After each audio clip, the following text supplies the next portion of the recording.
Can you all hear now? It's better? Yes?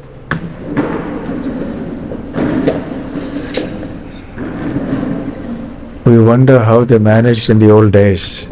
Yes? Without sound systems.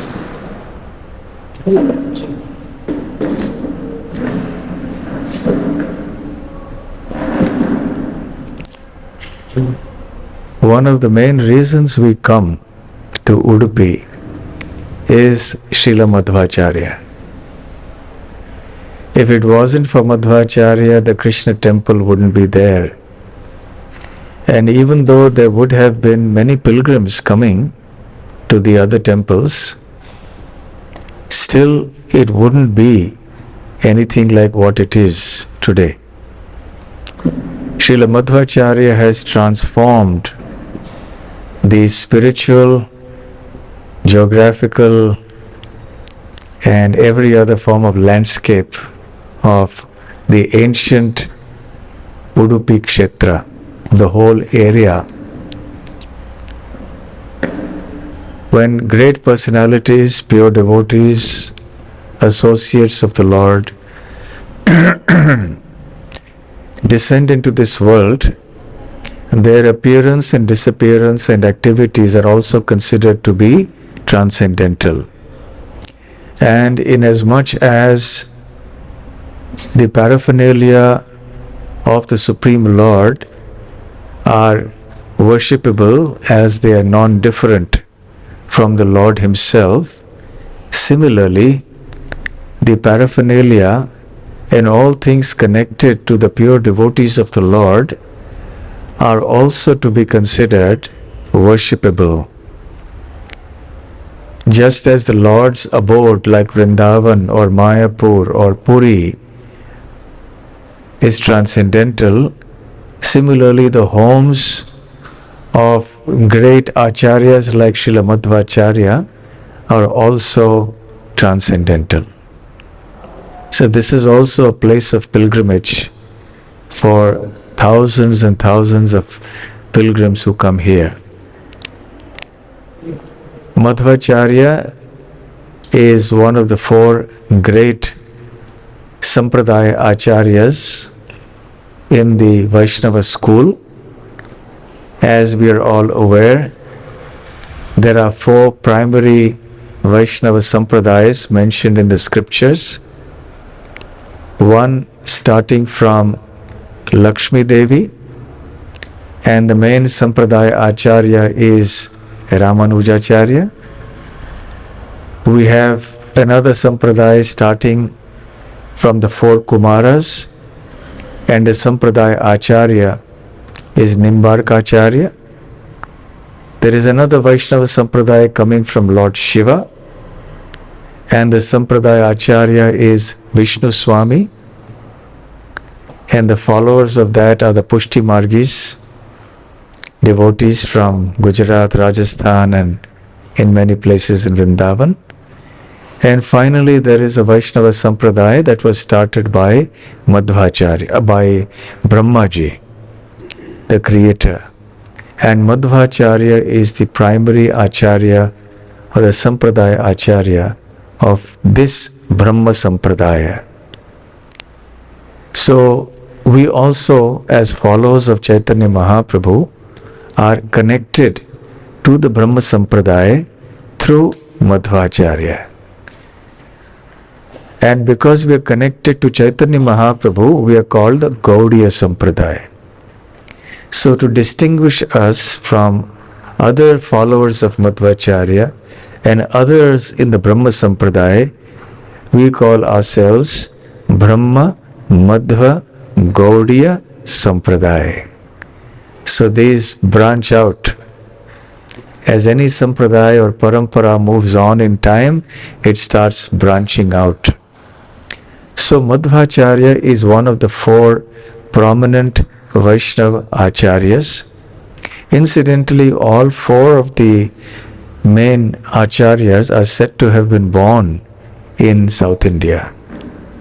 Although some of them, or at least two of them, moved up north later, Nimbarkacharya, Vishnu Swami, But Madhvacharya and Ramanujacharya continued to live in southern India.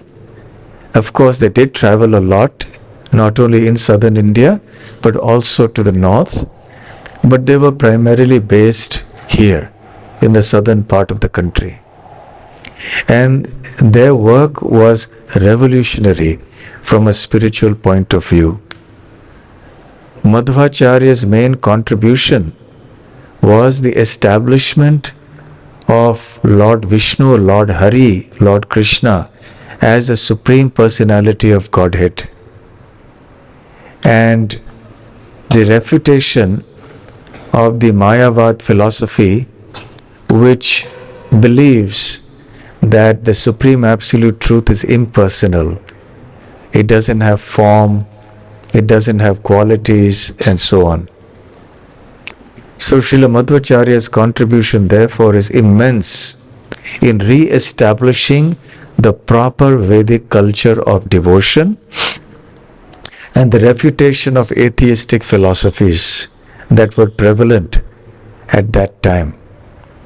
And they had taken hold of all parts of India in a big way. So it was acharyas like Ramanujacharya and Madhvacharya who actually countered this and re-established the cult of devotion firmly in the society. So Madhvacharya his headquarters was Udupi, but he was born here, in this place which is Pajaka Kshetra.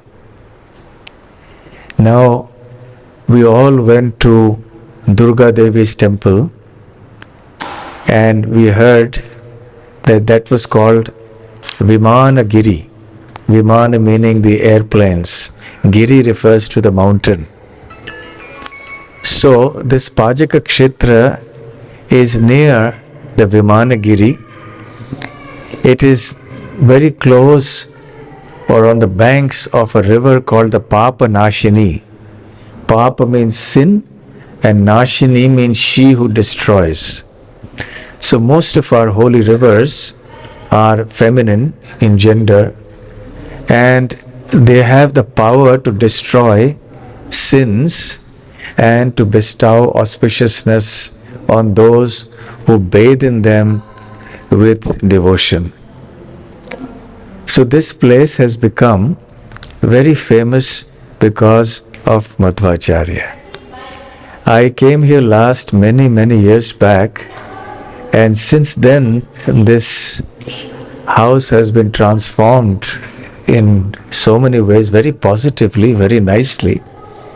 So which is befitting because Madhvacharya was the founder of the whole Sampradaya, and considering his contributions, it is quite befitting that his abode or his residence in the place where he was born be properly looked after and decorated and refurbished.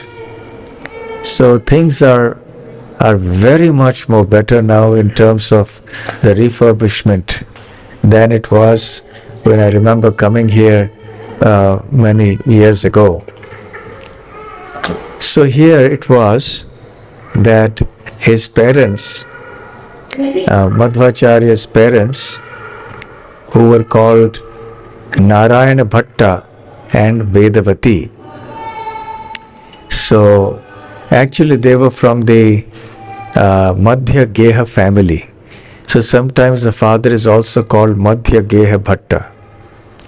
Madhya Geha was more like a family name, and his name was Narayan Bhatta. The Brahmins were usually called Bhatta.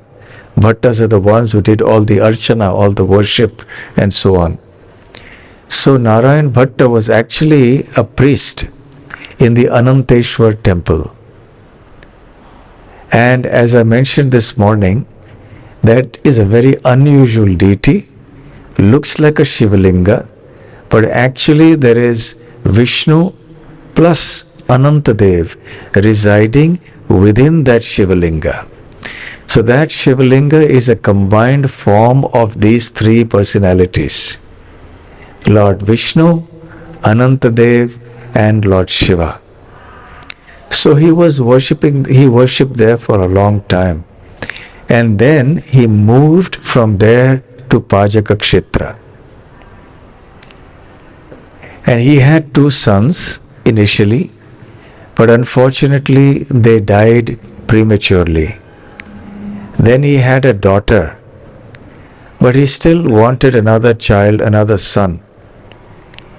And for that purpose, he and his wife did 12 years of rigorous austerity, and it is said that they subsisted only on milk for 12 years. That's all they would take every day, milk. Incidentally, which goes to show how powerful cow's milk is, that it is the best form of nourishment and nutrition for the body. It nourishes the body as well as the mind. So in any case, as a result of such austerity and devotion, they were blessed with Madhvacharya being born as their son. Actually, when you went inside, you would have had darshan of Ananta Padmanabh, very small deity. This deity is the replica of the Ananta Swami or Ananta Padmanabh Swami deity in the Ananteshwar temple that is taken out for the Shobha Yatra, for the festivals. So if you remember this morning, I had mentioned that the deity inside is a Shiva Linga, but the festival deity is Ananta Padmanabh, form of Lord Vishnu. So Madhyageha Bhatta was very, very devoted to Ananta Padmanabh, and he worshipped him with great devotion. And it continued on, and when he shifted here, the deity was also brought here. And he continued to serve the deities here. So the deities reciprocated with that overwhelming devotion, and they were blessed. That is, Madhyageha Narayana Bhatta and his wife Vedavati were blessed with another son. And this son was a very special soul. He wasn't an ordinary jiva. He was a jiva, but not an ordinary jiva. Who was he? In the Madhva Sampradaya, it is believed that the wind god Vayudev appeared in Treta Yuga as Hanuman. Hanuman was his expansion. In Dwapar Yuga, Vayudev's expansion or appearance was as Bhima, the Pandava. And in Kali Yuga, that same Vayudev has appeared as Madhvacharya. So therefore we can see he is not ordinary. And Vayudev is extremely strong, extremely powerful. We get only a tiny, tiny glimpse of his power when there is a mighty tornado or a typhoon or a hurricane or some storm. But what we see also is just a minuscule fraction of the power of Vayudev. And Hanuman, of course, we know, was immensely strong, and so was Bhima. Both Hanuman and Bhima were renowned for their enormous strength. Naturally, when Vayu is reborn or reappears as Madhvacharya, it's not surprising for us to know that he was also extremely physically strong. He was very well built and very strong. And we'll discuss a few pastimes in a few minutes that demonstrate his physical prowess. But that's not the qualification of an acharya, to be physically strong. He was also intellectually brilliant, and we'll talk about that also in a short while. But above all, he was spiritually very, very advanced, right from a young age. So he was born here, and there was a grand Namakarana Sanskar, there was a birth name giving ceremony. and he was named Vasudeva. And he continued to grow up over here. Narayana Bhatta was not a wealthy person. He was just an ordinary Brahmin living in a simple house. Now when this place is refurbished, it looks like almost a palace, and anybody who would own this place today, a place like this, would definitely have to be a millionaire, without doubt. But in those days, life was quite simple, and there was no need for much expenditure, and houses were built just by natural materials available all around. So it wasn't a very expensive thing, and he lived here with his family. So Vasudev, as he was called, started growing up. By the way, that same Vasudev is known by various names. When he took sannyas, he got the name Purna Pragya. When he became the head of the monastery of the Mutt, then he got the name Ananda Tirtha. And finally, he is most well known amongst his followers in the modern era, and also over the last so many years, almost over the last 1,000 years, as Madhvacharya. By the way, he is not Madhavacharya, he is Madhvacharya. Madhava is a different name, that's another name of Krishna. And there are other great personalities called Madhavacharyas. But this is Madhvacharya, not Madhavacharya. The word Madhu indicates many things. Here it indicates, happiness. And Va indicates knowledge. So Madhva indicates the happiness of knowledge, which is also what Ananda Tirtha means. So in any case, that's how we got the name Madhva, and then the suffix Acharya has been added, so Madhvacharya. So these are the different names by which this great personality was named, and he was, of course, an incarnation or expansion of Vayudev. So right from a very, very young age, in fact from his babyhood, he began to exhibit such miraculous, he was performing such miraculous feats and exhibiting such uncommon qualities that everyone was struck with wonder. So I'll be just discussing a few pastimes about that indicate his exceptional qualities right from childhood. It is, and all these pastimes happened in and around this area. So now we can feel the presence of Madhvacharya and imagine him in his babyhood. One time, Madhvacharya's mother, Vedavati, had to step out of the house for some work, and she told her daughter, who was also a very young girl at that time, "Look after your brother," which means Madhvacharya. Madhvacharya was only maybe 3 months old or something at that time, or maybe a little more, I don't know exactly, but he was a baby, and must be a little more than 3 because he would eat. So he became hungry and he started crying. So his sister was also a little girl at that time. She was older than him, but she was at her wit's end. She didn't know how to make this boy stop crying. She understood that he is hungry, but there was no food in the house. And probably the mother had gone to make some arrangement.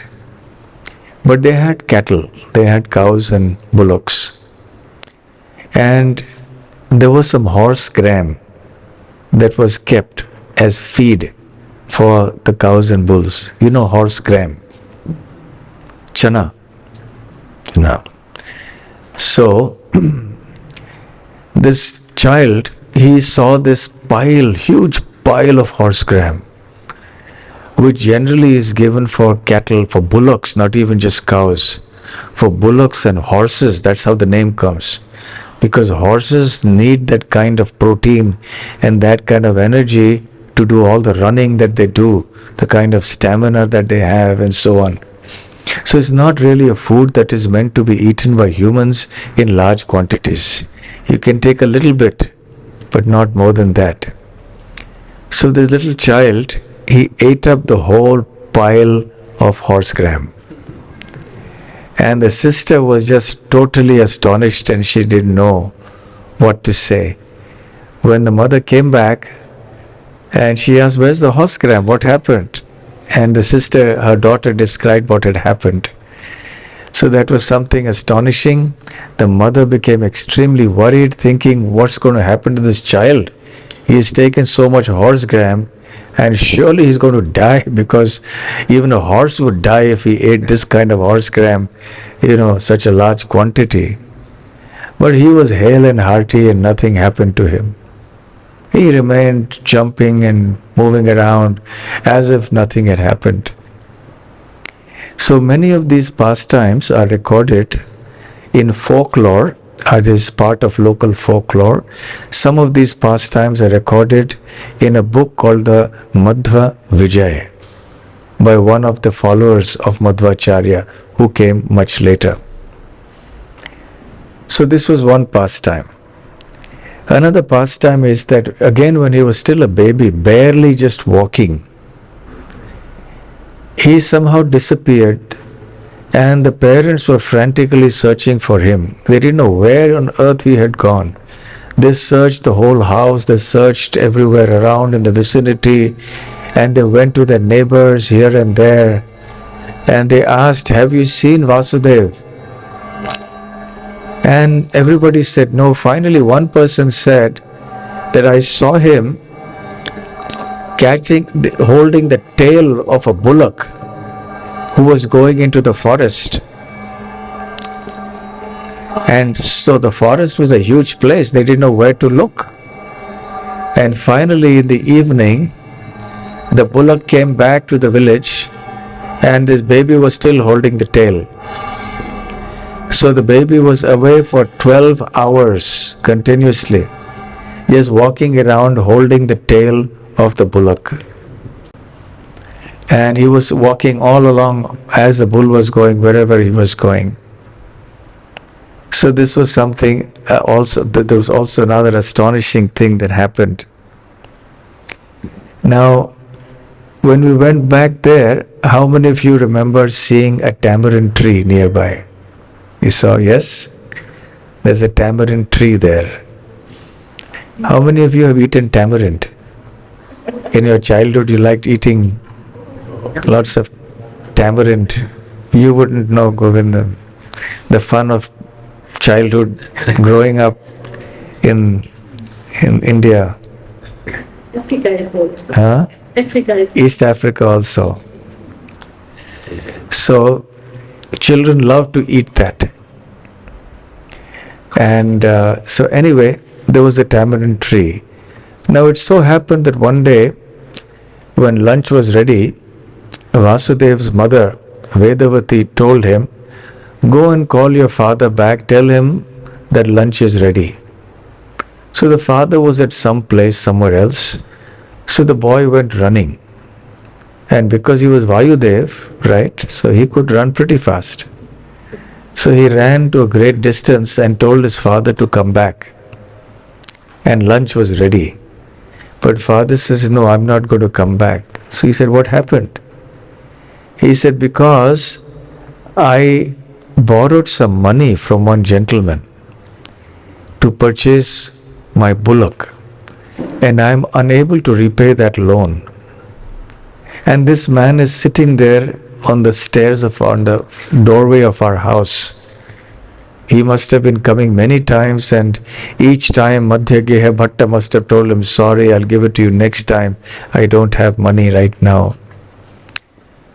So he said, this man is still sitting there, and this time he is determined not to leave my house till he gets the money. And he says he will fast till he gets the money from me. So, but I don't have the money. And so how can I eat if he is fasting? So I won't come back home to eat. I'll just sit here. So then when young Vasudev heard this, he went back home, and indeed that man was still sitting there. So he said, okay, I'll discharge the debt, don't worry. So he went to the tamarind tree, he got a host of tamarind seeds in his palms, and he came back and he gave them to the gentleman. Now there are varying accounts of exactly what happened. One account says that the tamarind trees seeds turned into gold coins, and the gold coins were worth far more than what that moneylender had given to Madhyageha Bhatta. Even if he counted interest and everything, it was still far greater. So he was completely struck with wonder, astonished as to how this little boy managed to procure so many gold coins and how he managed to convert the tamarind seeds into gold coins. Another account says that he just gave him the tamarind seeds, and the man was so happy he didn't want anything else. And then Madhyageha finally managed to get some money after doing something, and he went to this money lender to return the money. And the money lender said, but your son has already repaid me. I don't need to be paid any more money. So Madhyageha was astonished, and he went and found out what happened, and he was even more astonished. So these are the kinds of things that were routine over here. There is a little kund here, a little small pond. It's called Vasudev Tirtha. You know, most houses in those days had a well, or they had a small pond like this. And certainly most temples in India in the old days had such small ponds. You will see many of them in Vrindavan as well. But certainly you will see them a lot in South India. Every traditional ancient temple will have a pond like this in the northeastern direction generally, according to Vastu. And this kind of a tank is called a Pushkarani, or is sometimes called a Kalyani. So these different names are used. So there is a kund here also. All of you went and had you sprinkled some few drops, right? So this called Vasudev Tirtha, which has become a holy place because of Madhvacharyas living here, bathing in it, and so on. They didn't have running water taps, so they would bathe in such ponds. They would utilize the water for other purposes. His intelligence was also phenomenal. He could grasp things and remember them just when he heard them once. Even when he was a small baby, his teacher, or his father actually, taught him the alphabet. And I wonder if you've seen the stone slab inside here, outside the deity's altar. There's an English explanatory note also, which says that is where Madhyageha used to write in chalk and teach the alphabets and other things to his son Vasudeva. So that was how the studying was done. There were no notebooks, and there were certainly no iPads and laptops and so on. So they learnt in such a simple manner. And all the father had to do was just say things one time, or show the alphabet one time, and he just remembered it. And he could reproduce the entire thing. And in this way he started growing up, and he exhibited such stupendous intellect that everyone was just astonished. Many times he would speak in his Gurukul, and he could speak more eloquently than the teacher. By the age of 8 or 9, he knew more than the teacher. And the teachers also couldn't stand up to him. One time when he was still younger, the family had gone for a wedding ceremony somewhere in the village here. So they took Vasudeva along naturally.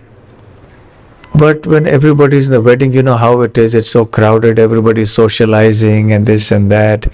And the boy took the opportunity to disappear. He was much younger than 8 or 9. He must have been just a few years old. And by the time the parents realized he was missing, he was nowhere to be seen actually. They began frantically searching for him.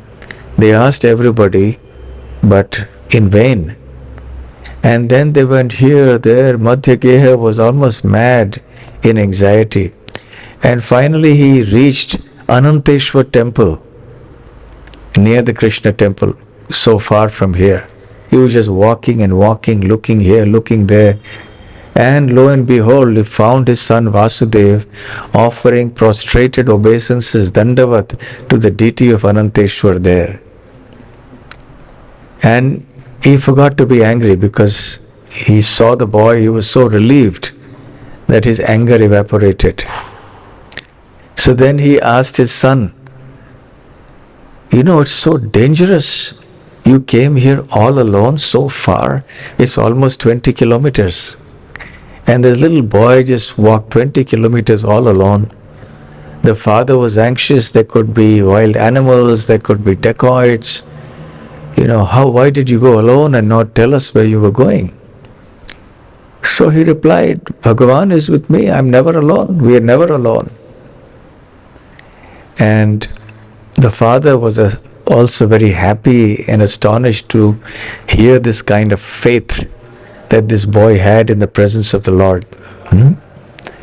Fearlessness comes when one has strong faith in the Supreme Lord. Yes?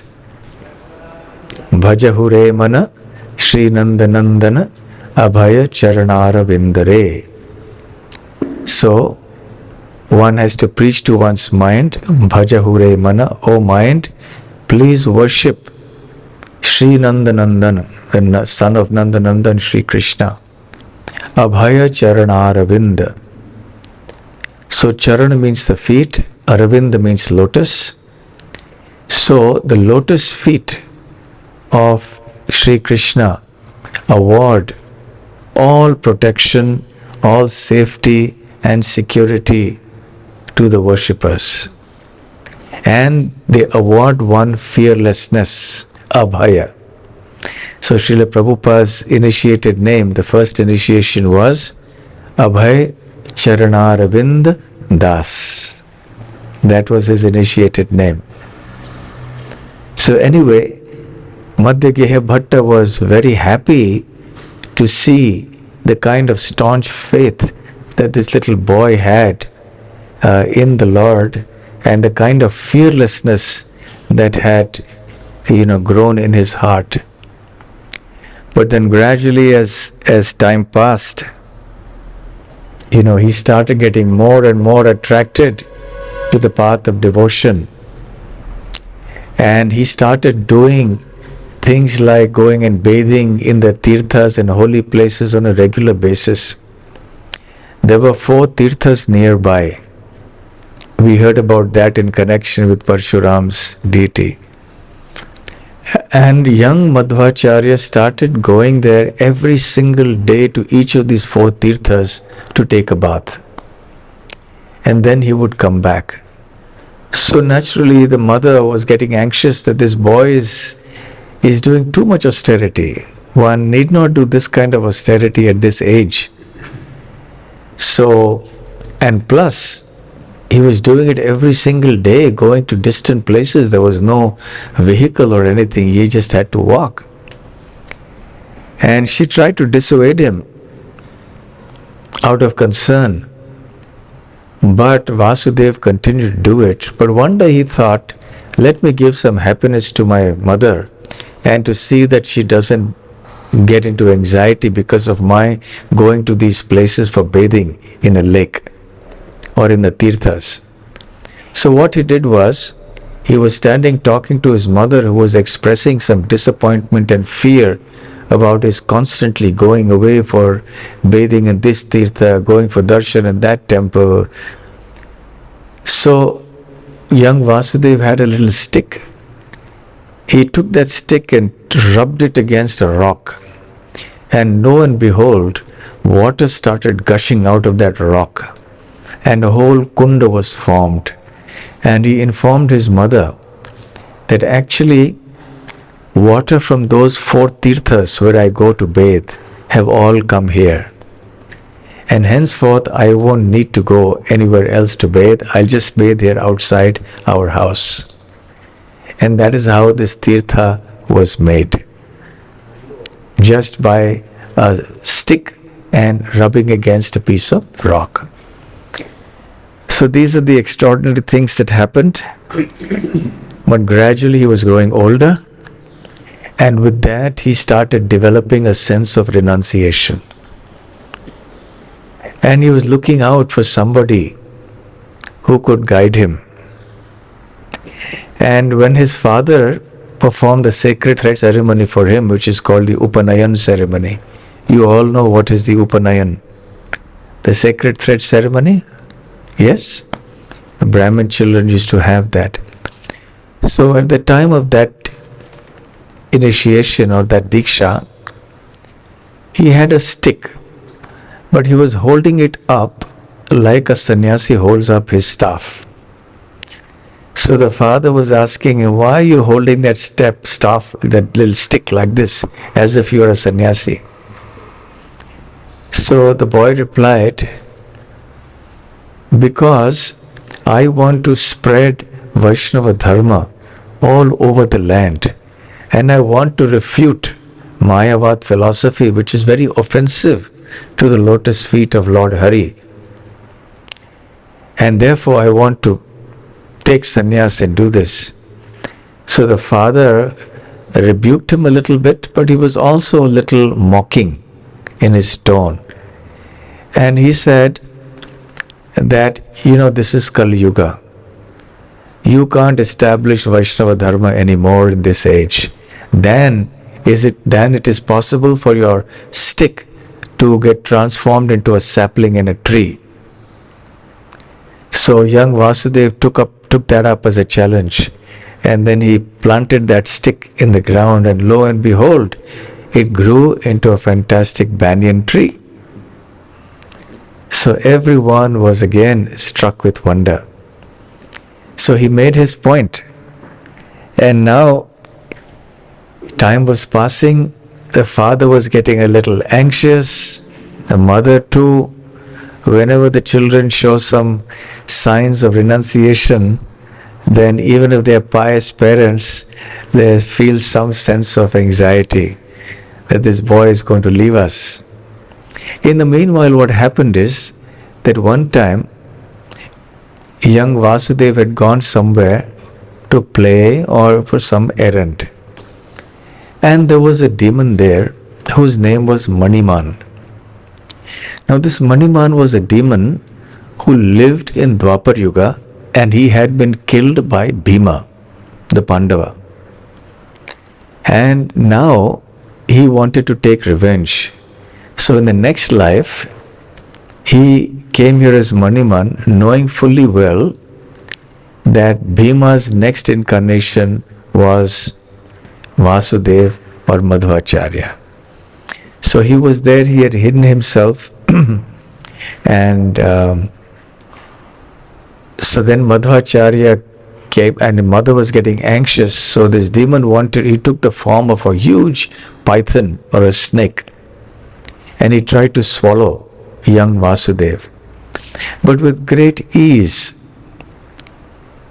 young Vasudeva placed the toe, his right toe, on the head of the serpent and crushed his head and killed him right there.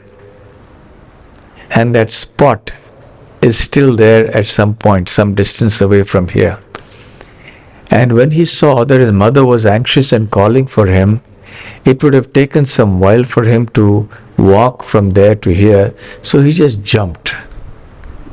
And he jumped and reached in one jump a fairly large distance. So these were the kinds of miraculous activities that he was doing even as a child.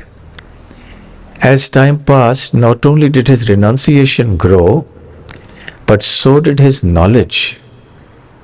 So was his understanding of scriptures and the path of bhakti. One time, the father was at home doing something, and the mother took him to a kind of a gathering where there was a brahmana. All the villagers had gathered, and he was giving some kind of a discourse, but it was full of speculative topics. And none of these conclusions were supported by Shastra or by the great acharyas. So the villagers were innocent people, they couldn't figure out. So they accepted whatever it is that this Brahmana was saying. But even though Vasudeva was very young, he was still in his mother's lap at that time. So we're going back a few years in his growing up period. He spoke up and said, "No, you're wrong. This is not the conclusion that is supported by our acharyas." And then he spoke the correct understanding. When the priest or that person who was giving the lecture challenged him, and again everyone was astonished.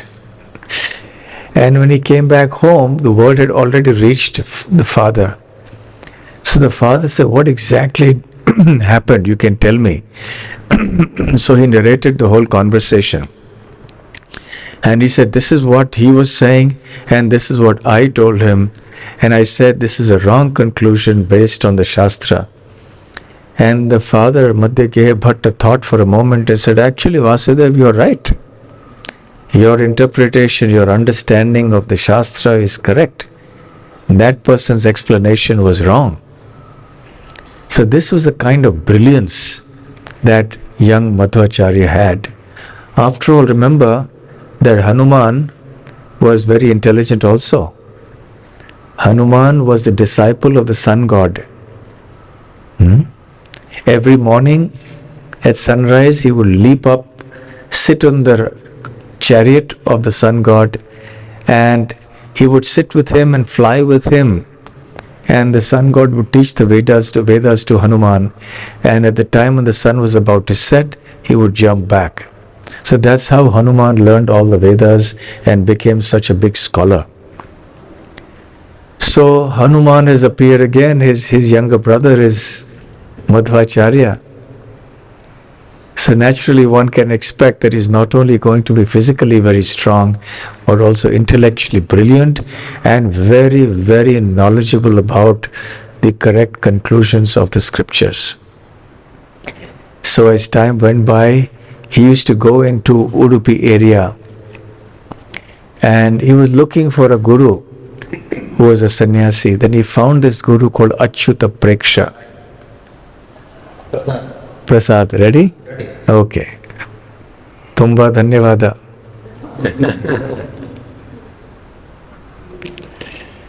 So he started going there, and he was intrigued and fascinated, and he would love to sit there and just hear all those discourses, and he would be around all those who were living in that monastery. And often the father would be looking for his son, that is Madhya would look for Vasudeva, and he would find him here. And this time he was getting really worried. This boy is slipping out of our hands, and anything can happen. And finally, he told his parents that he wanted to take sannyas. He was very young. This had been going on for a few years, from the age of 9, 10 or something. Finally, at the age of 12, he told his mother and father, "I want to take sannyas." So the mother said, "No way. I'm not going to give you blessings at all." Then the father said, "No way. We did austerity for 12 years to have you. And there's no way we're just letting you go like that to become a wandering mendicant or a sannyasi like this. No." So then he began discussing with his father separately. Father was ultimately a very learned man. He was a great scholar himself. So he said, okay, look, Vasudev, I also know the Shastra and I understand the value of renunciation, and one day we all have to be renounced. So, okay, I can somehow come to terms with it, but your mother, it will be very hard to convince her. So she will not agree. So then again he brought up the matter to his mother, and the mother was in tears. She said no. Then he was a little strong and harsh, and he said, if you don't give me permission, I'll give you two options. If you don't give me permission, then you'll never again see me. If you give me permission, then I'll take sannyas, but I'll see you from time to time.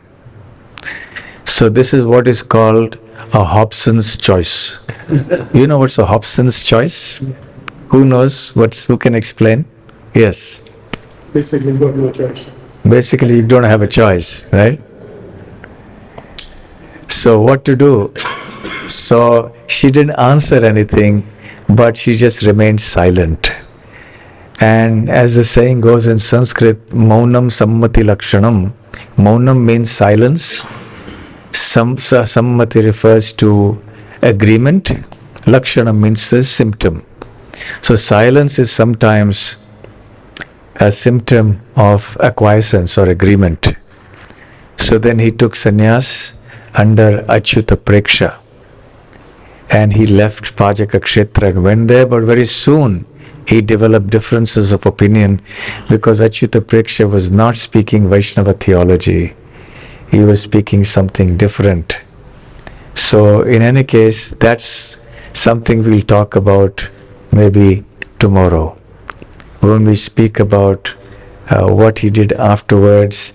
And then we'll also talk tomorrow about how the deity of Balakrishna came here and how the temple was installed. And if time permits, we can have some more pastimes of Madhvacharya in his later years. So now, since lunch prasadam is ready, since you already know our formula, that a hungry person is an angry person, so we'll cease here and we'll all go and partake prasadam, remembering the great personality Madhvacharya. Srila Madhvacharya ki jai, Sri Pajaka Kshetra ki jai, Srila Prabhupada ki jai, Gaur Premanande, Hari Hari Bol, Hare Krishna.